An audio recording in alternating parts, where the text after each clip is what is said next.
అదే RTV app వార్తల్ని క్షణాల్లో చదివే అవకాశం ఉంటుంది. ఒక న్యూస్ పేపర్, ఒక టెలివిజన్ ఛానల్ మీ చేతుల్లో ఎప్పుడూ ఉంటాయి.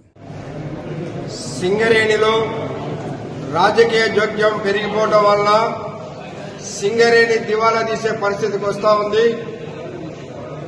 రాజకీయ నాయకులు తమ స్వలాభం కొరకు సింగరేణిలో ఉన్నటువంటి రూల్స్ రెగ్యులేషన్స్ ఏమి లేకుండా, సిస్టమ్స్ లేకుండా తమకు నచ్చిన పద్ధతుల్లో పైరవీలు చేస్తే విననటువంటి అధికారులని వాళ్ళ స్థానాన్ని తీసేసే పద్ధతి తీసుకొచ్చి వాళ్ళ మీద ఒత్తిడి తీసుకొస్తా ఉన్నారు.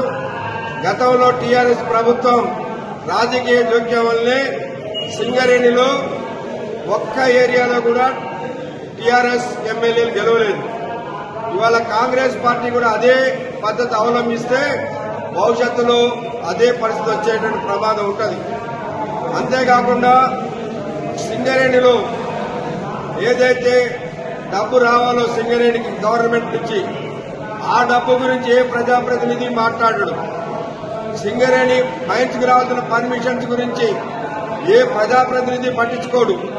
కానీ పైరవీలు చేసి వాళ్ళ మాట వినకపోతే అధికారులను తీసేసే పద్ధతి తీసుకొస్తా ఉన్నారు. గతంలో టీఆర్ఎస్ ప్రభుత్వం ఇక్కడ సీఎంఓగా ఉన్నటువంటి ప్రసన్న సిన్హాని తమ పైరవీలు ఇంటలేదని తీసేయించితే సింగరేణి మెడికల్ బోర్డు ఏ గతి పట్టిందో, ఇవాళ డైరెక్టర్ బాగా ఉన్నటువంటి ఎన్వీకే శ్రీనివాస్ గారిని తీసేస్తే రేపు సింగరేణికి అదే పరిస్థితి వస్తుంది. ఇవాళ మేము ముఖ్యమంత్రి గారిని కోరుతా ఉన్నాం, ఎవరు ఆరోపణ చేశారు ఆయన మీద, ఆయన చేసిన అవినీతి ఏంటి,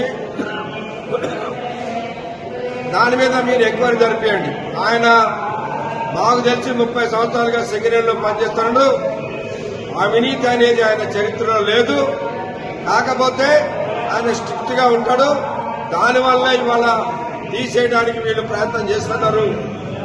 కాబట్టి దీన్ని ఏఐటీసీగా మేము కార్మికుల దగ్గర తీసుకుపోతాం.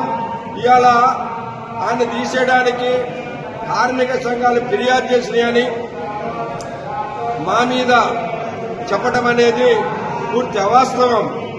కాబట్టి దీనికి వ్యతిరేకంగా మేము కార్మిక వర్గం దగ్గర పోరాటం చేయడానికి కూడా సిద్ధం ఉన్నామని తెలియపరుస్తున్నాం. సింగరేణిలో డైరెక్టర్ల వివాదం మీద సింగరేణిలో రాజకీయాలకు ముఖ్యంగా ఏదైతే సింగరేణి యంత్రాంగం మీద రాజకీయ ప్రభావం చూపెడతా ఉన్నారు, అది మధ్యలో డైరెక్టర్ పార్క్ సంబంధించిన అంశం తెర మీదకి వచ్చింది.